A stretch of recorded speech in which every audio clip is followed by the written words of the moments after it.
get started, thank you guys for coming out. We have something that's a little different, a little unique, but also something we want to have an open discussion about. So we've got Ron Shaver down at the end, Dick Opker, Donnie Schatz here to talk a little bit about something that's new, exciting, something that we just want to get some feedback and make sure that there's no myths or misconceptions about what's going on. So first, Donnie, you want to talk a little bit about what's going on with this program? I guess the idea behind this program to get started was my father, Danny, and Ron, just from us being at the races, seeing the 410 car counts drop, seeing local guys not coming to the races anymore. And he asked the guys, they're bitches, they can't afford to go run 410. And the misconception is they're going to get a 360, but it's really not any cheaper. And then we got 305. So he just kind of went, these guys sat down and thought, well, maybe we can come up with something that's it's a cost-effective alternative, and make it so that it's a local racer attribute. I mean, you're not going to have this program is not intended to interfere with the World of Outlaw type engines or anything that's going on like here at the Knoxville Nationals. But I guess we've all kind of trying to take a step in the direction that if we don't get the local cars coming to the local tracks and give them something to race that is competitive to come into a World of Outlaw event, we're kind of going to be behind the eight ball in the future. So, they've taken all production parts for a street car.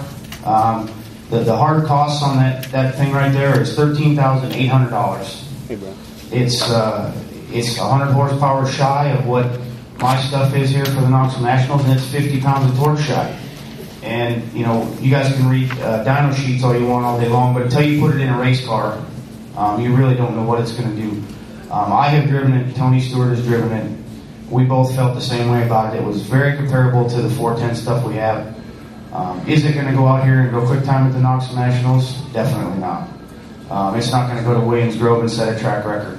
I've had the opportunity to race it 3 times. The guys at River City Speedway allowed me to come up there and run with their local guys and start at the tail and run it. It fared well. I mean, at a local track. I mean, short track racing is basically what it's designed for. We were planning on running it here tonight. Whether we get to run or not, I don't know. But there's a lot of things. It's had some negativity, and I think that's why we're here today, to just let everybody know what it is. We've heard everything. We raced at an all-star show at our own track at home. It did win the all-star show. The track was extremely slick, but it did the job. It did exactly what it should. And we've heard everything from it uses gas to it's got all kinds of weird things. It is a 7-liter engine, so it is not 410 cubic inches. It's 429. But there are some things that kind of overcome that. The electronic ignition, that does a great job. I wish we could run them on our 410 stuff. We'd probably have a lot more reliability than a Magneto. But there are a lot of questions to be asked and changed. We're not trying to deter anybody from having any ideas. This is just the very first skid along the way. I myself would like to see injectors on it. But you run into that, there you go. You're going to add another couple $1,000s to it. So it just depends. There could be a lot of ideas. There's a lot of ideas that I think Ron has, my dad has, Dick has. They've had some great ideas with it. And one of the things that they wanted to try to implement, if they could get this in hand at a local racetrack somewhere or a series, is the engine builders that build them, they want them to have an insurance bond. They want to keep them honest.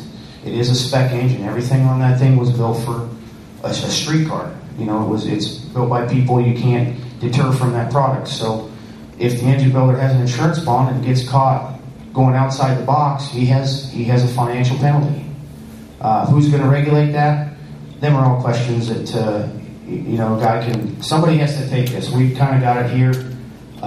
We've spent the money to get it to this point. Whether it works, whether Knoxville wants to take it, manipulate it, or the World of Outlaws, or whoever wants to do it, that's not what our intent is, to try to regulate this or even be a part of it. We kind of feel like it's something that is comparable. It's competitive with what we do every day, and it can get better. But this is ground one, the base one.